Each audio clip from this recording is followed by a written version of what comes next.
तो लेटेस्ट अभी मार्केट में नई नई खबर आई है, तो आई एम श्योर आप लोग, बहुत सारे लोग तो उससे वाकिफ़ हो ही गए होंगे। और जो वाकिफ़ नहीं हुए, तो मैं हूं ना बाबूजी, मैं हूं ना तो मैं हूं।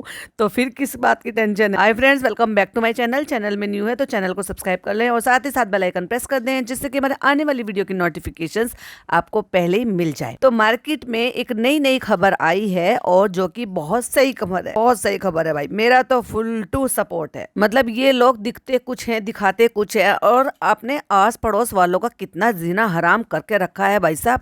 ये अब पड़ोस से ही पता चलेगा। कहते हैं ना, दूर के ढोल सुहावने होते हैं, कान पड़े आवाज पड़ती है तो पता चलता है। अभी जो लोग दूर रह के कहते हैं ना, हो कितने अच्छे लोग हैं, कितनी अच्छी फैमिली है, कितनी अच्छी बहू है, कितनी अच्छी सास है, देख लो भाई साहब इनके आपस के रिश्ते कैसे हैं और पड़ोस के साथ कैसे हैं। पड़ोसियों के साथ रिश्ते ऐसे रखने चाहिए, क्योंकि आपको जिंदगी भर का निभाव करना पड़ता है। रिश्तेदार आते दूर में टाइम लगता है, लेकिन जो पड़ोसी होते हैं ना, अगर आपको याद होगा तो मैंने भी पड़ोसियों का एक किस्सा बताया था कि एक बहुत ओल्ड लेडी है जिनके नाक में इन्होंने दम कर रखा है, जस्ट बिकॉज क्योंकि इनको अपनी ईद से पहले पहले अपना काम तैयार करना है, दिन रात काम चला चला के। सोसाइटी के लिए करते क्या है ये लोग, कुछ नहीं। मतलब इतना पैसा कमाते हैं और इनकी जेब से इतने से पैसे नहीं निकल रहे कि अगर वहां पे इफ्तारी के लिए या किसी भी चीज के लिए कुछ काम कर रहे थे तो चलो उसके लिए हम अपनी हिस्सेदारी दे दें। इतना लीचड़पना। और अब हमें लेटेस्ट खबरें मिलती रहेंगी, पता चलता रहेगा कि क्या है, अगली भी और पिछली भी। जैसे कि मैं हमेशा कैसे कहती हूँ भाई साहब, पुराने कर्म कांड जो ना छुपते नहीं है, कभी कई कई बार तो छप जाते हैं। तो वहीं से ये भी इंफॉर्मेशन निकली है कि इनके अपने जो हाउस हेल्प है वो इतने ज्यादा फ्रस्ट्रेटेड हो गए हैं, उनसे चिढ़ गए हैं और चिढ़ ही जाएंगे भाई। मैं क्या कहती हूँ, हमारे इस्लाम में लिखा है कि अगर मजदूर का पसीना सूखने से पहले उसकी मजदूरी मिल जानी चाहिए। और ये तो लाइव एग्जाम्पल कई बार है जो मैंने आपको दिए हैं कि चालू किस तरीके से डोमिनेट कर कर रखती है। हाँ, मैडम का एक बार को तो समझ में फिर भी आता है कि वो थोड़ा सा रखती है कि भाई जो भी हैं जैसे भी हैं, कि वो डी दादा को या बिक्कू को। लेकिन आज की डेट में सिर्फ 18 से 20 हजार रुपए में तुम उनसे इतना काम ले रहे हो कि ड्राइविंग का भी ले रहे हो, कुक का भी ले रहे हो, इवन टॉयलेट बाथरूम तक साफ करा रहे हो, बाहर लाने ले जाने का काम करा रहे हो, ग्रोसरी मंगा रहे हो, बच्चा खिला रहे हो, नैनी का काम करा रहे हो। क्या नहीं करते दी दादा उनके लिए, या बाकी के सारे लोग। सेम कंडीशन ऐसे ही चालू की है। अगर आपको याद होगा तो एक लड़का आया था इरशाद नाम से, उस लड़के को 1 महीना मुश्किल से रखा था वो घर में सारे काम करने, क्योंकि चालू की बस की नहीं है ये सब कुछ करना। चालू तो बहुत ही ज्यादा बुरी है, सही बताऊं ना भाई भाभी और इनके। वैसे तो ये सारे एक ही थाली के चट्टे बट्टे हैं, लेकिन देखा जाए तो सबसे ज्यादा खराब जो है ना इसमें, ये औरत है चालू, जो अपने आप को बहुत शरीफ बनती है ना, बेबी वॉइस बना के करके, ये सबसे ज्यादा बुरी है। इसने अपने साथ साथ ना भाई भाभी की इज्जत भी ताक पे लगा दी। और जब मैं पॉडकास्ट बनाने के लिए बैठी थी उससे पहले ही मैंने स्टोरी में देखा था, जनाब ने स्टोरी लगाई है कि प्रोसीजर पूरा हो गया है, सब कुछ ठीक है, और अब सब कुछ ठीक है। मतलब कोई टेंशन वाली बात नहीं है, कोई वरी वाली बात नहीं है। लोग जो इतना ऐसे सॉफ्ट हो गए थे कि हो ऐसा है वैसा, और कई सारे लोग तो कहते अरे उसको बख्श दो, अरे उसको ये है, अरे उसको वो है, उसकी सर्जरी हो चुकी है, वो ठीक है। और वो भी कोई ऐसी प्रॉब्लम वाली बात नहीं थी, वो एक सिस्ट थी। अगर जो छोटी मोटी सिस्ट है वो अक्सर हो जाती है, इसके चलते उन्होंने वो प्रोसीजर करा लिया, हो गया। जैसे इनकी मम्मी का प्रोसीजर हुआ था ना, एग्जैक्टली कुछ ऐसा ही था, क्योंकि ये कोई बहुत बड़ा नहीं था जिसको बहुत बड़ा बनाया गया। किस लिए? क्योंकि आप सबकी सिंपैथी लेने के लिए, व्यूज लेने के लिए, और जो कि मिले भी है इनको। मतलब कोई ऐसे कैसे नालायक हो सकते हैं भाई कि बीमारी को भी भुना लें। भाई बिल्कुल दीदों में डर नहीं है इनके, अल्लाह के नाम का। अरे कुछ तो डरो। मतलब लोग ऐसे होते हैं, मैं खुद की अपनी बात बता रही हूँ, कि हम कुछ भी बोलने से पहले ना 4 बात ये सोचते हैं कि सही है या नहीं है। बहुत सारी चीजें होती हैं भाई, आप बिलीव नहीं करोगे, इतनी सारी बातें हैं, लेकिन बोली नहीं जा सकती वो सोशल मीडिया पर। वहीं उन्होंने बताया कि चाहे मैडम की मम्मी हो, मैडम के पापा हो, बिक्कू हो, डी दादा हो, इनको सबको एक ही कैटेगरी में डालकर रख रखा है। मतलब बस जुटना जुटाना, बस इनसे ताकत से इनकी पूरी ताकत निचोड़ लेना और उनसे काम लेना पूरा। ना किसी का सोने का, ना किसी के खाने का, ना किसी के उठने का, ना किसी के आने का, ना किसी के जाने का, कोई टाइम है ही नहीं। और इसलिए लोगों की फ्रस्ट्रेशन बाहर निकलती है। अब आप अंदाजे लगाते रहो भाई कि कहाँ कहाँ से कौन कौन से, अगर सारे लोग जब लंका लगाने पे आएंगे ना, तो भाई साहब पूरी लंका लग जाएगी। फिर नहीं रोक सकता कोई भी। रोक लो, हाँ हाँ करके रोको। तो जो पहली वाली वीडियो आई है, अल्फा रिएक्ट के नाम से, क्योंकि मैं उनको अल्फा रिएक्ट बोलूंगी, जो उनका आगे का नाम है ना वो मैं नहीं लूंगी। तो मेरे हिसाब से तो वो सही है। और अगर वो सुन रहे हैं मेरे को, मेरा पॉडकास्ट, तो जो पहली वाली वीडियो थी वो ऑलरेडी मैं अपना लाइव में लगा चुकी हूँ। आप चाहे तो वहां से सुन सकते हैं, अदरवाइज तो उनके चैनल पे तो है ही, तो वहां पे आप सुन लेंगे। तो बात करते हैं दूसरी वाली वीडियो की। तो वैसे मोटा मोटा मैं बता देती हूँ कि उन्होंने जो है थोड़ा सा पिछला बताया है कि कहाँ रहते थे वो इस बिल्डिंग से पहले वो दूसरी बिल्डिंग में रहा करते थे, वहाँ साथ में रहते थे जनाब और मैडम। ये तब उस दौरान की बात है जिस दौरान जनाब और मैडम जो है वहाँ साथ में रहते थे, वहाँ से अलग हटके, मतलब अपने हस्बैंड से अलग हटके। तब तक डाइवोर्स हुआ नहीं था, पॉइंट टू बी नोटेड, तब तक डाइवोर्स नहीं हुआ था। और ये दोनों साथ में लिविंग में रहते थे जब तक इनकी फैमिली यहाँ पर शिफ्ट भी नहीं हुई थी। ये है 2011-12 की बात, क्योंकि 13 में इनके पापा को स्ट्रोक आया था और ये यहाँ पर शिफ्ट हो गए थे। तो आई थिंक ये 12 या 13 की बात है, क्योंकि 13 में जब उनके पापा को कुछ प्रॉब्लम हुई थी तो जब जनाब गांव चले गए थे और ये साथ में रह रहे थे, उस बीच में वो चले गए और वहां से मैडम उनको ट्रांजैक्शन कर करके पैसे भेजते थे। लेकिन जब उनको 10-12 दिन 15 दिन वहां पर हो गए, तब इन्होंने डिसीजन लिया, मैडम का होगा डेफिनेटली, जितना हम मैडम को जानते हैं, कि अच्छा है पूरी फैमिली को यहाँ पे शिफ्ट करा ले, यहीं रहकर देखभाल करते रहेंगे। तो उस दौरान फिर उन्होंने ये सारे डिसीजन लिए, वहां पे इनको लाने ले जाने का इंतजाम किया और यहाँ पर रेंट पर मकान देखने की बात की। और जहां ये पहले रहा करते थे ना, वहां पर और भी कई सेलिब्रिटीज हैं, क्योंकि वहां उस एरिया में जब मकान अच्छे से मिल गए थे तो वहीं रहते हैं कई सारे सेलिब्रिटीज हैं जो उस जगह पे पहले रहते थे जहां पर ये मैडम जनाब रहते थे। वहां से फिर इन्होंने सैंडस्टोन में शिफ्ट कर लिया जब इनकी फैमिली यहाँ पर शिफ्ट हो गई थी। और मेरे ख्याल से शायद फिर मैडम ने वो परचेज भी कर लिया होगा, जो सेकंड फ्लोर वाला है। पहले एक परचेज किया, फिर 2 और परचेज करके फिर उसको 5 BHK बना लिया, लेकिन उनको रेंट पर ही रखा नीचे। भैया इतने ज्यादा भले बन रहे थे तो साथ में क्यों नहीं रखा था भाई? फरिश्ता बहू, अच्छे माँ बाप, उनको क्यों नीचे फेंक रखा था और खुद के ऊपर रहते थे साथ में? क्या इस्लाम में ये जायज है? तो कुल मिलाकर कहने का मतलब ये है कि इस्लाम में लिविंग में रहना के लिए सख्त खिलाफ है, वो हो ही नहीं सकता, आ ही नहीं सकता। फिर तुम कैसे रह लिए? तुम कैसे मुसलमान हो भाई? और फिर तुम बड़ी बड़ी डिंगे हाँकते हो, बड़ी बड़ी बातें करते हो। तो जब ये सैंडस्टोन बिल्डिंग में आए ना, तो वहां पर उन्होंने अपनी मम्मी के साथ रह रहे थे सेकंड फ्लोर पर, दोनों माँ बेटी रह रही थी और नीचे वाली फैमिली में उनको शिफ्ट करा लिया। और बाद में यहाँ पे खूब आराम से मौज मस्ती से दोनों माँ बेटी रह रही थी। फिर पता नहीं मैडम को क्या भाई साहब चूल उठी होगी, उसके बाद मम्मी को यहाँ से सरका दिया गया। और उसके बाद जनाब के दिमाग में पता नहीं क्या आया और उन्होंने मैडम को बरगलाया और उन्होंने ये कहा कि मम्मी को यहाँ से सरका दो, और उनको पुणे शिफ्ट करा दिया, क्योंकि वहां पर उनकी बहनें रहती थी, यानी कि मैडम की मासियाँ रहती थी। जनाब को क्यों प्रॉब्लम हुई? कहती हमारी फैमिली ना इस ऐसे रिग्रेसिव माइंड से आती हैं, फिर वो लोग अपना ड्रिंक वगैरह करेंगे तो उससे प्रॉब्लम होगी। क्यों? क्योंकि इस्लाम में तो शराब पीना हराम है। तो इसके चलते उन्होंने अपनी मम्मी को, उनकी मम्मी को डिस्पैच करा दिया और ये नालायक बेटी ने अपनी माँ को डिस्पैच कर दिया यहाँ से। वाह! अपनी ख्वाहिशें पूरी करने के लिए माँ को अकेला भेज दिया, जबकि उस बेचारी बूढ़ी माँ का कोई और सहारा नहीं था, यही बेटी सहारा थी।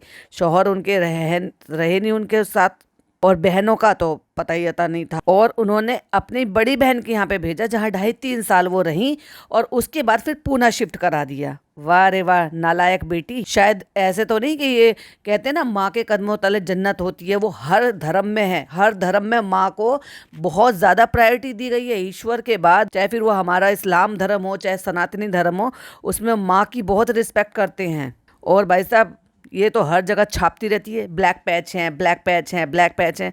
तुम्हारे व्हाइट पैच वालों ने तुम्हारे कॉलर बड़े व्हाइट कर रखे हैं। और जनाब शिफ्ट हो गए मैडम के साथ, जैसे कि मैंने कहा था, लिविंग में रहने के लिए। फैमिली नीचे और जनाब मैडम ऊपर। और शादी का कोई अत्ता पत्ता ठिकाना भी नहीं था। अभी तो सोचो 2013 में ये लोग यहाँ पे शिफ्ट हुए और 2013 से लेकर शादी कब हुई है? 2018 में। कितने साल! और फिर उन्होंने दिमाग लगाया कि जो है थोड़ा सा पैसे कम करने के लिए, किराया कम करने के लिए, तो एक साथ रह लेते हैं और 2 BHK में शिफ्ट हो जाते हैं। फिर भाई साहब इनकी घमासान युद्ध होते थे, लड़ाई फजीते थे, होते थे भाई साहब इनके, और जिनके पर्चे पहले भी छपे थे।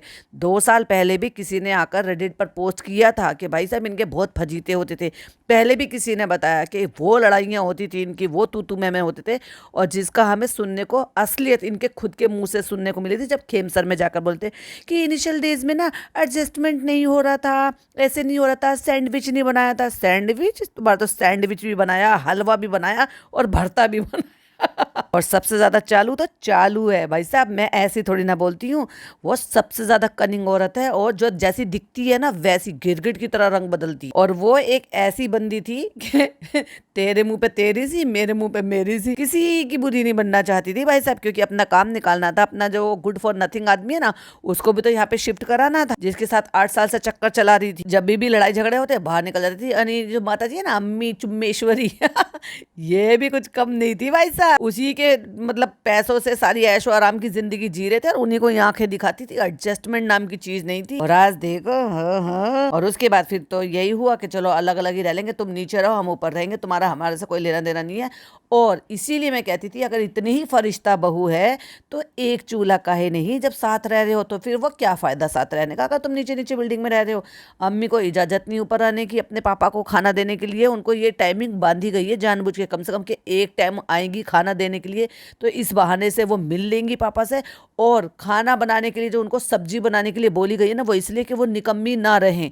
मतलब अम्मी निकम्मी तो है, एक आईडी है आप सबको पता ही है। लेकिन वो निकम्मी ना रहे, और वो कोई भी काम बिल्कुल जीरो काम ना करे, तो कम से कम पापा की इतनी सी जिम्मेदारी दे रखी है। वरना आप खुद सोच कर देखो, जब उनकी रोटी ऊपर डलती है, सैलेड ऊपर डलती है, सब चीज़ हो जाता है, तो वहाँ सब्जी भी बन सकती है। बट फिक्र के लिए कम से कम वो थोड़े बहुत हाथ पैर चलाएंगी और ये कर लेंगी। तो वही वो आगे बताते हैं कि ये वो सिचुएशन थी जो पहले की सिचुएशन थी। अभी बहुत सारे लोग इनसे करंट सिचुएशन भी पूछ रहे हैं, तो उसके अकॉर्डिंग भी उन्होंने कुछ बातें बताई। लेकिन और जो भी कुछ पुरानी जो भी चीज़ें हैं वो धीरे धीरे कर कर जैसे जैसे उनको टाइम मिलेगा वो अपलोड करते रहेंगे, और हम सबको भाई साहब मसाला मिलता रहेगा, क्योंकि रायता इन्होंने फैलाया है। चलो फिर उसी मसाले को रायते में डालकर खाएंगे और मैंने जैसे कहा कि वहाँ पर तादाद जो है वो मुस्लिम की ज़्यादा है, कम्युनिटी की। ऑफ कोर्स जब रमज़ान होते थे तो उसमें जो बार 2 या 3 बार शायद हमने देखा है हर रमज़ान में कि ये इफ्तार में गए हैं, तो वहाँ कितनी तादाद में कुर्सियाँ लगी हुई थी। पिछली बार मैंने पॉडकास्ट में बोला भी था, अगर आप मुझे साल से फॉलो कर रहे हैं तो, और जो लोग शुरू से कर रहे हैं तो वो तो हर बार ही सुन रहे होंगे कि जितनी तादाद में वहाँ पे कुर्सियाँ लगी हुई, जितनी तादाद में वहाँ पे इंसान जो है दिखाई दे रहे थे इफ्तारी के टाइम पे, तो उससे समझ में आ रहा है कि वहाँ पे मुस्लिम कम्युनिटी बहुत ज़्यादा रह रही है। लेकिन क्या कभी आपने देखा कि इनके यहाँ आना जाना नहीं है करने से कुछ नहीं होता, बकरी बनने से, ये देखने से होता है कि दिमाग लगाओ जो दिमाग नहीं है तुम्हारे पास। तो बाकी के लोग जो है जाट हैं, पंजाबी हैं, गुजराती हैं, और अलग मतलब वो कास्ट के लोग हैं, अलग धर्म के लोग भी हैं। बट ज़्यादातर जो बताए जा रहे हैं उनके अकॉर्डिंग तो ज़्यादातर मुस्लिम कम्युनिटी है, और सब लोग बहुत अच्छे से मिलकर रहते हैं। जो कि चालू भी बता रही थी कि फ्रेंड्स बहुत अच्छे से मिलकर रहते हैं, देखो नवरात्रि आती है या कुछ भी आता है तो ऐसा होता है वैसा होता है। दिखाती तो तू है नहीं घर से बाहर निकल कर। रमजान में तो तू दिखा देती है कि डेकोरेशन हो रही है, लेकिन वैसे तो तूने नहीं दिखाया। वहाँ पे सारे त्योहार मिलजुल कर मनाते हैं सब लोग, और मनाना भी चाहिए। एक सोसाइटी में रहते हो तो हर धर्म को जो है इज्जत देनी चाहिए। तो वही फिर उन्होंने ये वाली बात भी बताई थी जो मुझे भी मेरे इन्फॉर्मर ने वो बात बताई थी कि कोई मतलब वहाँ पर हज कर आए थे सोसाइटी में, तो ऐसा होता है हमारे यहाँ, पता है। अगर जैसे मतलब अगर आप वैसे रह रहे हो, कोई सोसाइटी में नहीं रह रहे हो और आप बिरादरी के बीच में रह रहे हो और रिश्तेदार आपके आसपास रहते हैं, तो दावत करते हैं, बुलाते हैं। कोई उम्रा से आता है तब भी, और आपने ये चालू के व्लॉग में देख ही लिया होगा कि जब आते हैं तब भी दावत पे जाते हैं, और जब जाते हैं तब भी, और उनको कपड़े वगैरह गिफ्ट वगैरह भी दिए जाते हैं। और पता है खुशी मनाते हैं इस बात के लिए, मतलब गर्व महसूस करते हैं कि हमने उनको कपड़े बनाए, और हमारे दिए हुए कपड़े उन्होंने जब वहाँ नबी के घर गए हैं, अल्लाह के घर गए हैं, तो वो वहाँ पर पहने और इबादत करें। तो ऐसे ही कपड़े लोग सिलवा कर भी देते हैं, वैसे भी देते हैं कि आप अपने हिसाब से सिलवा लेना। तो कपड़े वगैरह भी बनाते हैं और चीज़ें भी देते हैं, और दावत भी करते हैं जाने की भी, और जाने वापस आने के बाद भी। ऐसे बहुत जैसे नई दुल्हन की होती है ना, वैसी वैसी भी होती हैं। तो इन्होंने वो सब चीज़ के बारे में भी बताया जो कि मुझे इन्फॉर्मेशन थी पहले। तो उन्होंने सोचा अब जब यहाँ सोसाइटी की बात होती है तो सोसाइटी में फिर क्या होता है कि भाई मिलजुल कर लेते हैं, कि जब जो भी लोग जितने लोग भी वहाँ सोसाइटी से गए थे उतने लोगों को चलो एक साथ ही दावत कर देते हैं। तो कॉन्ट्रीब्यूट करके मिलकर आपस में मिला के जो भी है, और वो सब एक साथ दावत रख देते हैं।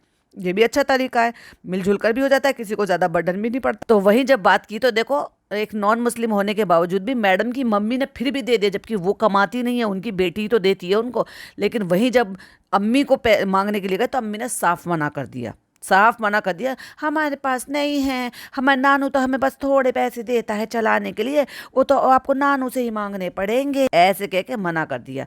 मतलब इतने लीचड़, इतनी खाली हाथ रहती हो तुम। या फिर ये दूसरे शब्दों में ये बोला जाए कि जनाब ने इतना लीचड़पना डाल रखा है कि अपनी माँ को इतने भी वो नहीं दे रखी, इतना भी पैसा नहीं देते कि वो खुले हाथ से अपने लिए 500 रुपीज़ किसी अच्छे काम के लिए, 300 500 जो भी बनता वो अपने हाथ से जो है अच्छे नेक काम के लिए जमा कर सकें। या ये कह दिया होगा, हमारा तो एक ही घर है, नानू से ही ले लेना है। एक घर का एक हो तो दो घर है, दो घर की तुम्हारी किचन चलती है अलग अलग, दो घर में ग्रोसरी डलती है, दो घर के बिजली के बिल आते हैं। और फिर उसके बाद जब चालू के घर गए तो चालू ने भी 2-3 बार मना कर दिया। इतने लीचड़ लोग, इतना छोटा सा दिल, मैं कहती हूँ ना, बॉडी बड़ी बड़ी लेकर बैठे हैं, दिल उसमें इतना सा लेकर बैठे हैं, और दिमाग तो उससे भी छोटा भाई।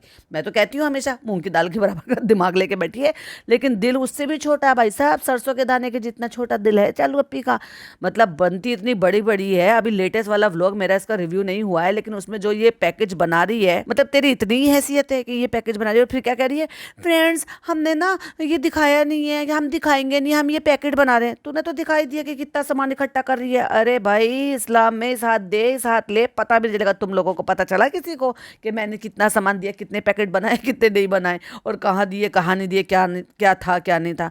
भाई जितनी मेरी हैसियत थी उतना मैंने दे दिया, ठीक है। अभी मैंने तो नहीं बताया, मैं भी व्लॉगिंग करती हूँ, पर मैं हर चीज़ रिकॉर्ड नहीं करती, हर चीज़ रिकॉर्ड नहीं होती है, हर चीज़ नहीं दिखाई जा सकती। तुम डेली व्लॉगर हो तो हर चीज़ नहीं, और जब हर चीज़ ही दिखाना है तो भैया फिर तो सब चीज़ दिखाओ। फिर वो जो शुशु पोटी नाना धोना वो चीज़ क्यों छोड़ देते हो, वो भी दिखाओ। फिर तो जब तुम्हारे लिए हर चीज़ ही दिखाना है, डेली व्लॉगर है फ्रेंड्स, हमारा दिखाने का फर्ज बनता है फ्रेंड्स। हद हो गई। इस लिच्चड़ औरत से इतना पैसा नहीं निकला कि मतलब उनके लिए हिस्सेदारी दे दे। हाँ हाँ हाँ हाँ करने वाले लोग कान खोल के सुन लो, और ये कह के टालते रहिए कल आइए कल आइए। और ये इतनी लीचड़ है भाई, एक जो है ना उसमें आए भी थे वहां पर, हमें क्या कहते हैं लाइव में आए थे, तो उन्होंने भी इस बात के लिए बोला कि ये जो है ना इनके घर उसकी माँ बीमार थी, कोई मतलब रोजी करके थी, रोजी खान करके, तो वो कहती कि उनकी माँ बीमार थी तो उनको 2,000 रुपये की जरूरत थी, वो हेल्प मांगने के लिए गई थी, तो 2-3 दिन उसको चक्कर कटवाए। ये कह दिया अभी फनी सो रहा है। अरे भाई सो रहा है, सो रहा है तो तू नहीं दे सकती, चल वो मान लिया सो रहा है, तो वो कौन सा तेरा खजांची है, ये उसके पास इतना पैसा है कि तेरे पास नहीं है। तू क्या इतनी गई गुजरी हाउस हेल्प है तू, जो तेरे पास पैसे नहीं है, या हाउस वाइफ है जो तू कुछ काम नहीं करती है तो तू अपने पति पर आश्रित रहेगी। झूठी मक्कार। और उनको भी टालती रही और मना करती रही। एक नहीं है, बहुत लोग हैं अब उठ के आ रहे हैं, फिर चाहे वो इनकी जड़ से हो, चाहे इनकी बिल्डिंग से हो, चाहे इनके कहीं से भी हो। अभी जब तुम ऐसा करोगे ना, तुमने इतना नैरेटिव सेट किया हुआ है, अपने आप को इतना ज्यादा महान दिखाया हुआ है, तो भैया जब तुम्हारी महानता की असलियत लोगों ने इतने करीब से देख रखी है ना, तो लोग तो भंडा फोड़ेंगे। और ये भांडा ही फूटा है, फिर फूटा भांडा। बहुत सारी बातें हैं, बहुत सारी चीजें हैं, टाइम टू टाइम शेयर करती रहूंगी, मसाला लगा लगा के। भाई साहब मुझे मसाला बहुत पसंद, और आपको मसाला लगा के सुनना बहुत पसंद है, तो बस टाइम टू टाइम अपलोड करती रहूंगी, एंजॉय करते रहिएगा। और भी बहुत सारी चीजें हैं, बाद में भी एक और वीडियो आई है। अभी के लिए इतना ही, बाय बाय, टेक केयर, अल्लाह।